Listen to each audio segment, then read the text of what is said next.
Abakobwa babiri Anna na Aisha barakundanaga cyane bagasangira byose bakabitsanya n'amabanga. Nuko umunsi umwe barimo batembera baza guhura n'umusore. Uwo musore aza gusaba Aisha ko yamuha umwanya akavugana na Anna.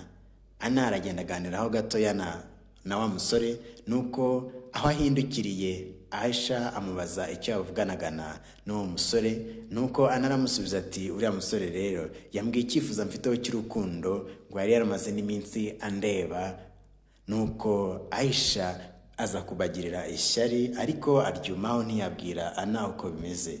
Aisha ajya kureba umupfumu kugira ngo abashe kuba yabimufashamo nawe azabashe kwigarura uwo musore kuko nawe yari yamukunze. Nuko umupfumu amuhereza uburozi buzica wa mukobwa mugenzi wa mucuti we buzica Anna ndetse amuha n'undi mutagomba kuzisiga mu gihe agiye guhura na wa musore kugira ngo namusuhuza azahita amukunda.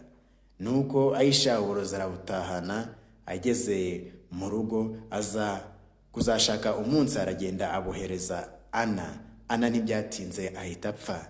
Nuko Aisha bimenyesha wa musore aza kuza gusura Aisha akimusuhuza. Umusore nyine kuko yari yaramuroze yari yaramuhaye imiti nuko ahita atangira nawe kumukunda.